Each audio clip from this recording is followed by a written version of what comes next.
I traveled to Tennessee to sit down with Homer, and the story he has to tell is just incredible. He also shared with me never before seen photos that he says should have caught someone's attention to the abuse before it ended in his little brother's death.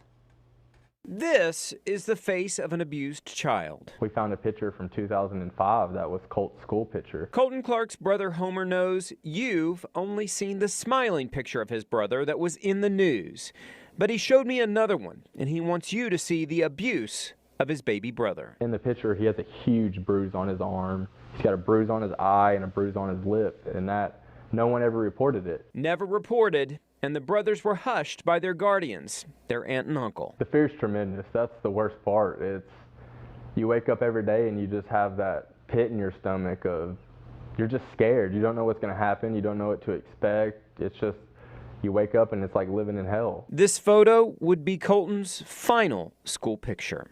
6 months after Colton disappeared, his brother Homer was rescued from the nightmare he had been living in. I was adopted. I flew straight to Spain.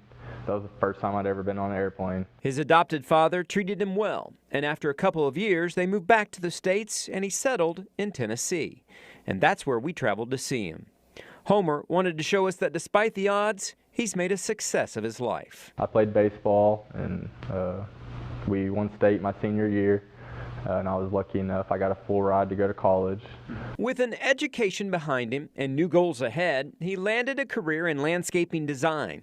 He's moved on, but admits it wasn't easy. There was times where I was to the point of suicide. Honestly, I don't remember what it was like. I mean, to this day, I still feel a hole. That hole, his brother Colton, whose body has never been found. Would you say that's the thing that haunts you the most, is that hole? Out of all of it, yeah, the thing that bothers me the most is just not having that other piece that completes me. He was definitely my other piece. He was my strength when I had none, and I just kind of had to redirect myself. I had to figure out what was going to be my new purpose.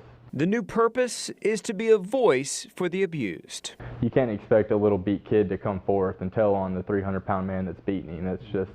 That's not how little kids' minds work. And abusive adults know that. The monsters come out in the dark, and they don't always just appear right off the bat. You're not going to see the first signs right away. But child abuse is a serious epidemic, and it takes other people to step up and, to stop that. Homer lost his brother and had to wait a decade to see his aunt and uncle held accountable. It was so nice knowing that they would never see freedom again, and that I could see it on his face and I could see it on hers. Now he's focused on a memorial and raising money, not just for Colton, but for all abused kids, to remember those who are gone and those living through it. He's got the good memories of his brother and the one picture that pushes him to reach out to the abused. Any kid who's ever suffered anything like this, I want them to know that people do love and care about them, and I know that they seem forgotten, but they're not. He's got quite a story. Now, Homer has actually changed his name to TJ, and if you'd like to help TJ bring awareness to child abuse, you can help him. Go to his GoFundMe page. We have a link in the KOCO app.